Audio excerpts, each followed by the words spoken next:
लेकिन फिर उसने सोचा कि पेड़ तो कहीं ना कहीं से बढ़ ही लेगा, वक्त खुद फैसला करेगा कि उसकी खुराक क्या है, यहाँ से निकल लेना चाहिए। और ये सोचने के बाद वो दूसरी तरफ से उतर गया और तेज रफ्तारी से रिंगता हुआ बस्ती के मशरकी किनारे से बाहर निकल गया। अब वो पूरी होशियारी से उन लकीरों पर सफर कर रहा था जो उसके ज़हन में महफूज थी।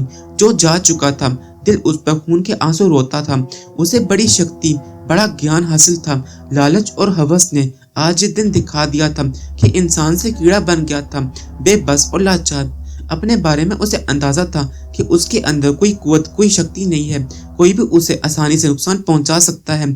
इसलिए वो बच बच कर ही सफर कर रहा था और किसी ऐसी जगह रुकने से परहेज कर रहा था जहां इंसान या बड़े बड़े जानवर मौजूद हों। वो भूखा भी था। चित्तरनंदी उसके लिए खुराक लेने गई थी, लेकिन राजगंधल अब इस अनोखे ख्याल से मजे लेने की हिस्स भी खो बैठा था कि वो एक नाग की हैसियत रखता है और एक नागन उसके प्रेम में गिरफ्तार हो गई है। जब हद से ज्यादा थक गया तो फिर उसने एक बड़े से दरख्त की जड़ में पनाह ली। दूर दूर तक आबादी नहीं थी। वो फन डालकर बैठ गया। उसे यह भी नहीं मालूम था कि एक सांप की गजा क्या होती है। एक गशी सी तारी हो गई थी उस पर। फिर वो उस वक्त चौंका जब उसे दरख्त के अगबी हिस्से में कुछ आहटें महसूस हुई। वो चौंक कर सीधा खड़ा हो गया। कुछ लम्हों तक उसे ये अंदाजा नहीं हो सका कि ये आहटें कैसी हैं, लेकिन फिर हिम्मत करके वो अपनी जगह से हटा और दरख्त से थोड़े फासला इख्तियार करने के बाद उसने दूसरी तरफ देखा तो उसे एक अजीबोगरीब मंजर नजर आया। एक बड़ा सा खूंखार न्योला एक बड़े सांप पर हमला कर रहा था और सांप खूंखार अंदाज में फंकारता हुआ न्योले के हमलों से बचकर खुद भी उस पर हमला करने की कोशिश कर रहा था। राजगंधर के पूरे बदन में सर्द लहरें दौड़ने लगी। वो बेहद खौफजदा हो गया। इस बात का उसे इल्म था कि न्योला सांप का बदतरीन दुश्मन होता है। वो सोचने लगा कि कहीं उस सांप को खत्म करने के बाद न्योला उस पर हमला आवर न हो जाए, लेकिन फिर उसने अचानक ही सांप को न्योले के बदन से लिपटते हुए देखा। खौफनाक और बड़ा सांप न्योले के पूरे बदन से लिपट गया और राजगंधर ने एक इंतहाई वहशतनाक मंजर देखा। न्योले के मुंह से उसकी जुबान बाहर निकल पड़ी थी, फिर उसकी छोटी छोटी आंखें और उसके बाद उसकी आंतें वगैरह बाहर आने लगी। राजगंधर को अंदाजा हो गया कि सांप ने उसके बदन से लिपटकर अपनी पूरी कुव्वत से उसका बदन दबा दिया है। और बहरहाल सांप की कुव्वत के बारे में उसने ये भी सुना था कि बाज़ सांप ऐसे होते हैं कि अगर किसी ताकतवर घोड़े के पांव से लिपट जाए तो घोड़ा एक कदम आगे नहीं बढ़ सकता। ऐसे सांपों को घोड़ा पछाड़ कहा जाता है। न्योला बेशक सामने से उस नाग पर हमला कर रहा था, लेकिन नाग ने मौका मिल जाने से पूरा फायदा उठाया था और न्योला चंद लम्हों में बेजान हो गया। सांप कुछ देर तक उसके बदन से लिपटा रहा। फिर जब उसने ये महसूस कर लिया कि न्योला दम तोड़ चुका है तो आहिस्ता आहिस्ता वो उसके बदन से हटने लगा। फिर राजगंधर को चित्तरनंदी की आवाज सुनाई दी, मैं जख्मी हो गई हूँ शीशनाग महाराज।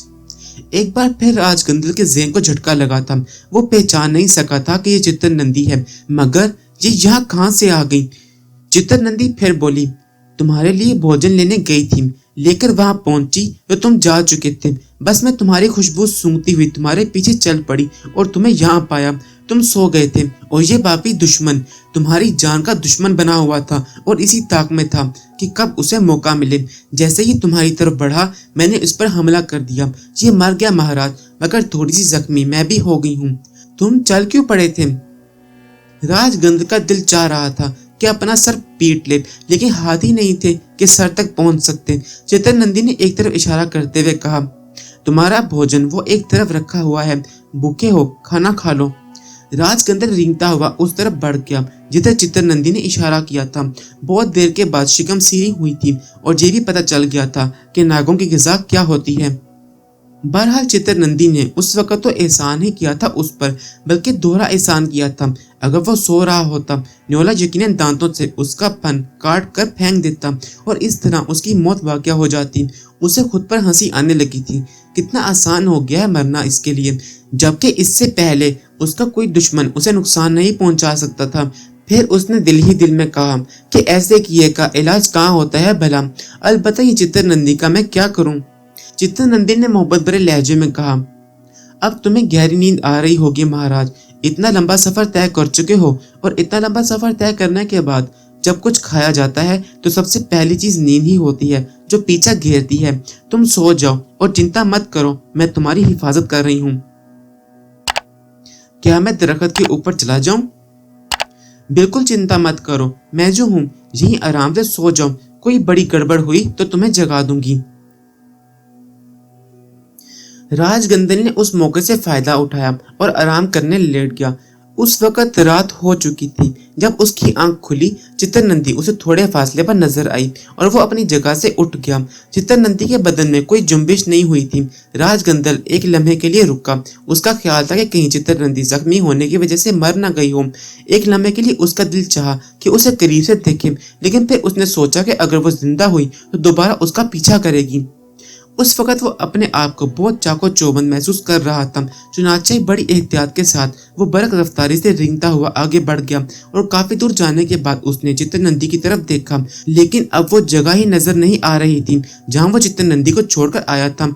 तब उसे शाम की तेज रफ्तारी का इल्म हुआ। बड़ा फासला तय कर लिया था उसने। 2 दिन और 2 रातें वो सफर करता रहा और आखिरकार उस बस्ती तक पहुंच गया जहां के बारे में उसे मालूमात हासिल हुई थी। और फिर वो उस शानदार हवेली में एक जगह से अंदर दाखिल हो गया जहां से बस एक नाग ही गुजर सकता था। जो निशान उसे बताए गए थे वो इसी हवेली के निशान थे। उसने फौरी तौर पर एक ऐसी जगह मुंतखब कर ली जहां वो हवेली के मकीनों की निगाहों से महफूज रह सकता था। पहले जरा यहाँ की सूरत-ए-हाल का जायजा ले ले, उसके बाद बच्ची को तलाश करेगा। हालांकि उसने कभी बच्ची को देखा नहीं था, लेकिन अब भी बहुत कुछ खोने के बावजूद उसके अंदर ऐसी सलाहियतें थीं जिससे वो उस लड़की को तलाश कर सकता था। उसने थोड़ी देर इंतजार करने का फैसला किया। फिर जब रात इतनी हो गई कि हवेली के मकीन अपने अपने मामूलात से फरागत हासिल करके अपनी आराम गांव में चले गए, तो राजगंदल ने अपनी जगह छोड़ी और दीवारों के साथ साथ रेंगता हुआ अपनी मतलब की जगहों को तलाश करने लगा। उसके बाद वो एक खिड़की से ऊपर चढ़ा। अंदर रोशनी हो रही थी और उस रोशनी में उसने 3 अफराद को देखा। एक उम्र रसीदा औरत, एक मर्द और एक नौजवान लड़की जो दुपट्टे से मुंह छुपाए सिसकियां भर रही थी। मर्द की आवाज उभरी, शबाना, कब तक रोती रहेगी बेटा? जो होना था वो तो हो ही गया। मैं यही इंतजार कर रहा हूँ कि महमूद अली हाथ पकड़कर बाहर निकाल दे, क्योंकि बच्ची तुम्हारे पास थी जब गुम हो गई। वैसे जो कुछ हुआ वो बहुत बुरा हुआ, लेकिन अच्छा है महमूद अली हमें यहाँ से निकाल दे। हम ये शहर ही छोड़ देंगे, अपने नाम तक बदल लेंगे, क्योंकि अब हमारे पास जो कुछ है उसने हमारी तकदीर बदल दी है। अरे ये खिड़की के पास सरसराहट कैसी हो रही है? मर्द की आवाज उभरी और राजगंदल जल्दी से नीचे कूद गया। सरसराहट उसी के जिस्म से पैदा हुई थी। वो वहां से दूर निकलने के लिए तेज रफ्तारी से रेंगने लगा और फिर एक बड़ी नाली से अपना बदन सिकोड़ कर अंदर दाखिल हो गया। ये भी एक कमरा ही था और उस कमरे में भी चंद अफराद मीटिंग कर रहे थे। उनमें से एक शख्स कह रहा था, आप बिला वजह मुझ पर बिगड़ रहे हैं अब्बा। भला मुझे क्या पड़ी थी कि लड़की को अगवा करता? मैंने तो तकदीर पर भरोसा कर लिया था। आप बिला वजह मेरे ऊपर इल्जाम लगा रहे हैं। अम्मा देखो, इन्हें समझाओ। जब अपने ही दुश्मन बन जाएं तो कोई क्या कर सकेगा? अगर ये बात उनके मुंह से निकलकर महमूद अली के कानों तक पहुंच गई कि बच्ची को मैंने अगवा कराया है, तो मेरी गर्दन ही काट दी जाएगी। महमूद अली मुझे कभी माफ नहीं करेंगे, यहाँ से भी निकाले जाएंगे। बदबख्त, तूने मुझसे कहा था कि अपनी औलाद को ज़किया बेगम की गोद तक पहुंचाने के लिए तो उस लड़की को अगवा भी करा सकता है। अब्बा कसम ले लो कहने की बात और थी, भला ऐसे काम आसानी से थोड़ी हो जाते हैं। तुम्हें खुदा का वास्ता अब्बा ऐसा कोई इल्जाम मेरे ऊपर मत लगाओ। बात सिर्फ मुझ तक ही नहीं रहेगी, अरे कबाड़ा हो जाएगा अम्मा हमारा। तुम समझाओ। न जाने क्यों राजगंदल के जहन में कुछ खुदबदसी होने लगी। ये क्या किस्सा है? और उसके बाद उसने जगह जगह की तलाशी ली। अभी चूंकि रात ज्यादा नहीं हुई थी, इसलिए हवेली के मकीन जाग रहे थे और सबके दरमियान एक ही मौजू था, किसी बच्ची की गुमशुदगी का मौजू। क्या ये वो बच्ची है जिसकी तलाश में वो यहाँ तक आया था? आखिरी कमरे में 2 मियाँ बीवी मौजूद थे। ये कमरा हवेली के दूसरे कमरों में से सबसे बड़ा और शानदार था। दोनों सर झुकाए बैठे थे। औरत कह रही थी, महमूद अली, मेरा दिल कहता है कि इन्हीं लोगों ने सबोई को गायब किया है। तुम्हें पता चल गया था कि यहाँ हमारी दौलत हासिल करने के लिए साजिशें हो रही हैं। सोफिया ने पूरी तफसील बता दी थी तुम्हें महमूद अली। ये सब खुदगर्ज और जालिम लोग हैं। उन्होंने मेरी बच्ची मुझसे छीन ली। फिर भी थोड़ा सा इंतजार कर लो, पता तो किसी न किसी तरह लग ही जाएगा। अगर उन्होंने ऐसा किया है तो इन्हीं में से कोई हमें तफसील बताएगा और हो सकता है उसके बाद हम सबोई को तलाश कर लें। वैसे ज़किया बेगम जैसे वो आई थी ऐसे ही चली भी गई, कौन जाने कौन थी। راج گندل دھک سے رہ گیا تھا۔ اب اسے یقین ہوتا جا رہا تھا کہ یہ اسی بچی کا ذکر ہے۔ پوری حویلی میں کہیں اس بچی کا کوئی نام و نشان نہیں تھا، جبکہ اس کے گیان دھیان نے اسے یہاں کا پتہ دیا تھا۔ ایک سنسان سے گوشے میں پہنچ کر اس نے آسن مارا اور بیٹھ گیا۔ پھر وہ ایک جاپ کرنے لگا اور تھوڑی دیر کے بعد اس کے کانوں میں ایک آواز ابھری۔ ہاں بول، کیا چاہتا ہے؟ کیا میں صحیح جگہ پہنچا ہوں؟ راج گندل نے سوال کیا۔ ہاں، اندھیرے میں سے آواز ابھری۔ کیا وہ بچی یہی ہے؟ ہے نہیں تھی، اب وہ یہاں نہیں ہے۔ کہاں گئی؟ یہ تو خود کھوج لگا، ہمیں نہیں معلوم۔ اور اس کے بعد راج گندل نے کئی بار آوازیں دی لیکن اس سے کوئی آواز نہیں سنائی دی تھی۔ عرشیہ اب ڈاکٹر حارث کے دل کا ٹکڑا بن گئی تھی۔ ویسے بھی وہ تنہا زندگی گزار رہے تھے، اپنے فن میں یکتا تھے اور انتہائی قابل ڈاکٹروں میں ان کا شمار ہوتا تھا۔ ہر شخص کی اپنی زندگی ہوتی ہے، ڈاکٹر حارث کی زندگی سے بھی کئی داستانیں منسلک تھیں۔ بہرحال وہ تنہا تھے، لیکن عرشیہ کے آ جانے سے ان کی زندگی میں بڑی تبدیلی پیدا ہو گئی تھی۔ پہلے وہ بڑے لاابالی فطرت کے مالک تھے، دوستوں میں اٹھنا بیٹھنا، گھر سے بہت کم واسطہ رہا تھا ان کا، لیکن اب ان کی زندگی کا رخ ہی تبدیل ہو گیا تھا اور وہ ہسپتال سے سیدھے گھر آ جاتے تھے۔ عرشیہ کی دلجوئی میں انہوں نے کوئی کسر نہیں اٹھا رکھی تھی اور عرشیہ وہ بھی ڈاکٹر حارث سے اسی طرح محبت کرنے لگی تھی کہ ڈاکٹر حارث کو لگتا تھا جیسے کہیں سے ان کی کوئی سگی بیٹی آ گئی ہو۔ عرشیہ کی حالت بھی اب پہلے سے کافی بہتر ہو گئی تھی، رنگ و روپ پہلے سے کہیں زیادہ نکھر آیا تھا۔ ڈاکٹر حارث کا کہنا تھا کہ کسی بھی وقت اس کی کھوئی ہوئی یادداشت واپس آ سکتی ہے۔ عرشیہ سے باتیں کرتے ہوئے انہیں اس کی کیفیت کا صحیح طور پر اندازہ ہوتا رہتا تھا۔ شہباز اور اقبال بھی اکثر یہاں آ جاتے تھے۔ عرشیہ سے جب اس کے بارے میں سوالات کیے جاتے تو وہ کہتی، انکل میں خود عجیب سا محسوس کرتی ہوں، جب کبھی تنہا ہوتی ہوں تو میرے سر میں ہلکا ہلکا سا درد ہونے لگتا ہے اور اس وقت میں جاگتی آنکھوں میں خواب دیکھتی ہوں۔ مجھے یوں لگتا ہے جیسے کچھ چہرے میرے ان خوابوں میں گٹ مٹ ہو رہے ہوں، مگر مجھے یہ یاد نہیں آتا کہ وہ چہرے کس کی ہیں۔ وہ تمہارا ماضی ہے بیٹے، اور تمہارا ماضی تمہیں ایک نہ ایک دن ضرور یاد آئے گا۔ پھر وہ افسردگی سے کہتے، لیکن وہ دن میری زندگی میں عجیب و غریب کیفیت کا حامل ہوگا، کیونکہ میں اپنے جذبات کو نہ جانے کتنی گہرائیوں میں سلا چکا ہوں۔ اور اب وہ جملہ ادھورا چھوڑ دیتے۔ پھر ایک دن صبح کو وہ اپنے معمولات میں مصروف تھے، صبح خیزی کے عادی تھے، تھوڑی دیر تک چہل قدمی کرتے، اس کے بعد ناشتہ، ناشتے کے بعد اخبار پڑھتے۔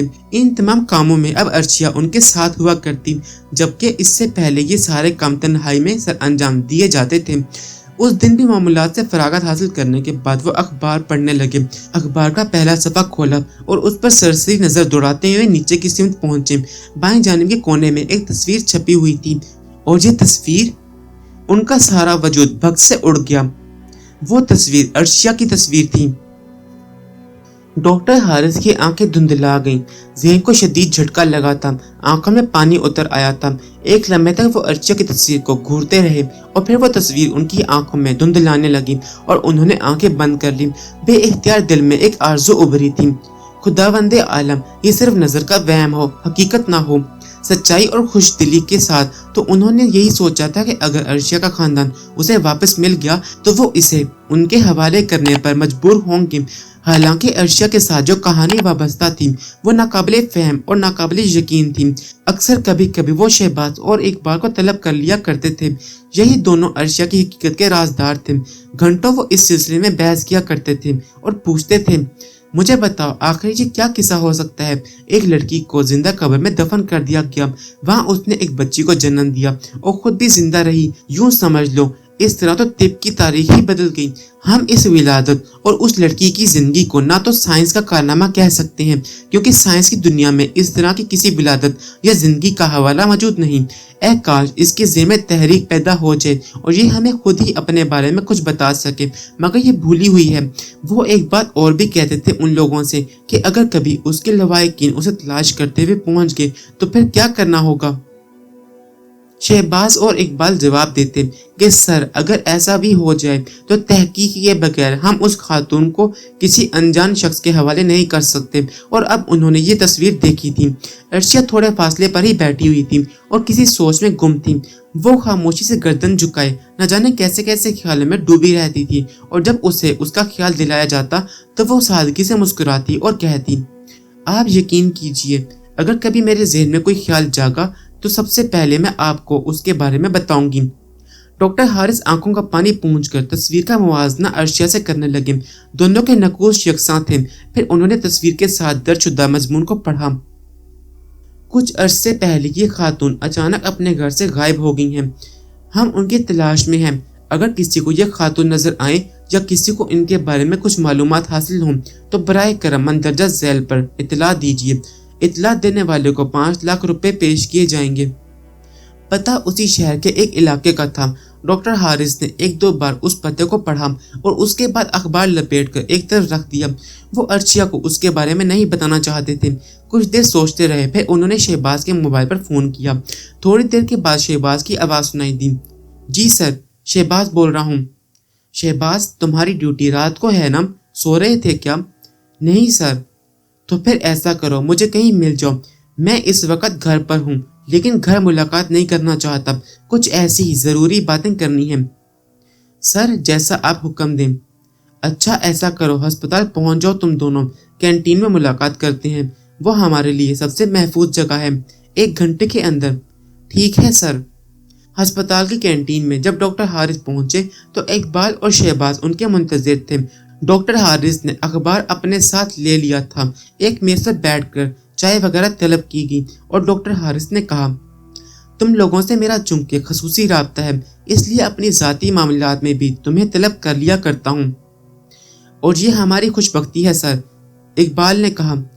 चाय आ गई तो डॉक्टर हारिस ने जेब से मुड़ा तोड़ा अखबार निकाला और खोलकर तस्वीर उनके सामने कर दी। उन दोनों ने ये अखबार नहीं देखा था। अर्शिया की तस्वीर देखकर दोनों चौंक उठे। उन्होंने तस्वीर के साथ लिखा हुआ मजमून पढ़ा और दोनों के चेहरे तस्वीरें हैरत बन गए। कुछ लम्हे खामोशी रही, फिर इकबाल ने कहा, सर, क्या कहते हैं आप इस तस्वीर के बारे में? तस्वीर उसी लड़की की है जिसे हम उसके सही नाम से नहीं पुकार सकते, लेकिन मजमून में उसका नाम अर्शिया बताया गया है। जी सर। तो फिर अब मुझे बताओ कि करना क्या है? सर, सीधी सी बात है, किसी ने उसे जिंदा कब्र में दफन कर दिया था और उसके बाद उसे उसी कब्र में तलाश किया होगा जब हम उसे कब्र से निकाल कर लाए थे सर।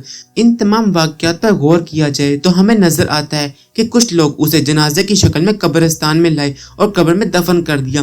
कई दिन के बाद उस कब्र को खोला गया और कुछ ऐसी हंगामा आराई हुई जो नाकाबिले फहम थी और वो लोग भाग गए। कब्र में खातून बच्ची के साथ पाई गई। बच्ची को जिंदा पाया गया और खातून को मुर्दा समझकर दोबारा कब्र में दफन कर दिया गया। सर, कब्र मैंने अपने हाथ से बराबर की थी। ये अल्फाज शहबाज ने कहे थे। हाँ, मुझे याद है, तुमने मुझे बताया था। सर, उसके बाद जब हम उन खातून को कब्र से निकाल लाए तो उनकी तलाश में लोग मेरे घर पहुंचे। बच्ची के बारे में भी मुझसे पूछा गया और अर्शिया के बारे में भी। सर, इसका मतलब है कि वो लोग आज भी इस खातून की तलाश में हैं और ये नहीं कहा जा सकता कि उनका मकसद क्या है। अगर तस्वीर के हवाले से हम मोहतरमा अर्शिया को उन लोगों के हवाले कर देते हैं तो क्या कहा जा सकता है कि आने वाले वक्त में उनके साथ क्या सलूक हो सकता है कि वो उन्हें दोबारा हलाक करने की कोशिश करें। इस सिलसिले में बेशुमार बातें पेश आई जा सकती हैं। कोई तनाज़ा हो सकता है, दौलत, जायदाद। हो सकता है ये खातून किसी बड़ी जायदाद की मालिक हों और कुछ लोग उनकी दौलत की ताक में हों। इसी तरह के और भी सारे वाकयात। तो अब हमें करना क्या चाहिए? पहले ये अंदाजा लगाया जाए कि ये हमीद खान कौन है। इस पते पर उनके बारे में मालूमात की जा सकती हैं। ये देखा जाए कि किस तरह के आदमी हैं और फिर अगर मुमकिन हो सके तो कानून की मदद भी ली जाए। बल्कि सर, इस सिलसिले में यकीनी तौर पर पुलिस से राब्ता किया जाए और सूरत-ए-हाल बताकर। वो तो ठीक है, लेकिन अगर हम पुलिस से राब्ता करते हैं तो एक कानूनी नुक्ता हमें भी उलझन में डाल सकता है और वो ये कि हमने अब तक पुलिस को इस बारे में इत्तला क्यों नहीं दी। डॉक्टर हारिस की दलील बहुत ही वजनदार थी। फिर अचानक उन्हें कुछ याद आया। वो बोले, मेरा एक दोस्त या शनासा जो भी कह लो, एक पुलिस ऑफिसर है। एक बार वो अपनी वालदा को अस्पताल लाया था और मैंने उसका खसूसी इलाज किया था। वो शख्स मेरा ममनून हो गया। मेरा ख्याल है मुझे उससे राब्ता कायम करना चाहिए। वो इस सिलसिले में हमारी बेहतरीन मावनत कर सकेगा। क्या ख्याल है? जी सर, ये तो बहुत मुनासिब बात है। मैं ऐसा करता हूँ कि हाशिम अली से राब्ता करता हूँ और तुम लोगों के सामने ही सारी तफसील उससे बताकर उससे मशवरा लेता हूँ। ठीक है सर। दोनों ने इस बात की तायीद की। हाशिम अली डॉक्टर हारिस से अकीदतमंदों में था। ان کی طلبی پر فوراً حاضر ہو گیا۔ ڈاکٹر حارث نے اسے پوری تفصیل بتائی تو وہ دنگ رہ گیا۔ وہ خاتون آپ کے پاس ہیں؟ ہاں، اور بالکل صحیح الدماغ ہیں، سوائے اس کے کہ انہیں اپنا ماضی یاد نہیں۔ کیا آپ نے انہیں یہ بتایا ہے کہ آپ نے انہیں کس طرح حاصل کیا؟ ہاں، مگر یہ تذکرہ اس کے لیے بہتر نہیں ثابت ہوتا۔ وہ وحشت زدہ ہو جاتی ہیں اور اس پر ایک عجیب سی اداسی کا حملہ ہوتا ہے۔ میڈیکل پوائنٹ آف ویو سے اسے اس کے ماضی کے بارے میں زیادہ بتانا بہتر نہیں۔ البتہ آپ کو یہ نقطہ سمجھانے کی ضرورت نہیں ہے ہاشم علی کہ کچھ لوگوں نے اسے زندہ قبر میں دفن کرنے کی کوشش کی تھی۔ ظاہر ہے وہ لوگ اس کے دوست تو ہو نہیں سکتے، اور اب بھی ممکن ہے کہ اخبار میں اشتہار دینے والا اس کے دشمنوں میں سے ہی کوئی ہو۔ 100% ان امکانات پر غور کیا جا سکتا ہے۔ تو اب آپ مجھے بتائیے ہمیں کیا کرنا چاہیے؟ نہیں، اب فی الحال آپ کے کرنے کا کوئی کام نہیں رہا۔ یہاں سے ہماری ذمہ داری کا آغاز ہوتا ہے۔ اخبار میں جو پتہ موجود ہے میں اس پر متعلقہ شخص سے رابطہ قائم کرتا ہوں اور اس کا پورا شجرہ نسب معلوم کر کے یہ پتہ چلاتا ہوں کہ کون لوگ ہیں اور کیا مقصد رکھتے ہیں۔ میں نے اسی لیے آپ کو تکلیف دی ہے ہاشم علی۔ آپ ایسی بات نہ کریں ڈاکٹر صاحب، آپ جس قدر نفیس انسان ہیں بس اس کا احساس میرے دل میں ہے، بلکہ مجھے خوشی ہے کہ میں اس قابل نکل آیا کہ آپ کے کسی کام آ سکوں۔ حالانکہ لوگ، بلکہ یہ کہنا چاہیے کہ شریف لوگ بہت کم ہی کسی پولیس والے سے کوئی کام لینا پسند کرتے ہیں۔ ڈاکٹر حارث نے مسکراتے ہوئے گردن ہلا دی تھی۔ پولیس افسر ہاشم علی پتہ لے کر اس جگہ پہنچ گیا جہاں حمید خان نے رہائش اختیار کی تھی۔ اتفاق سے چودھری شاہ نواز بھی اسی دن حمید خان کے پاس آئے تھے، یہ معلوم کرنے کے لیے کہ اشتہار کا کوئی نتیجہ نکلا یا نہیں۔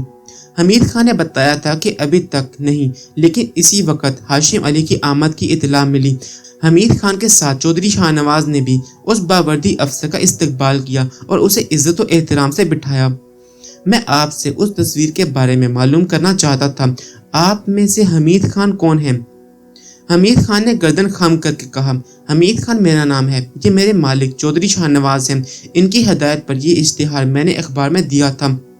افسر، پہلے تو آپ یہ بتائیے کہ کیا عرشیہ کا کوئی پتہ نشان ملا ہے یا آپ اپنے طور پر تفتیش کرنے آئے ہیں؟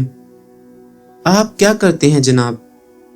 میں ایک چھوٹا موٹا زمیندار ہوں اور تھوڑے بہت کاروبار بھی پھیلا رکھے ہیں۔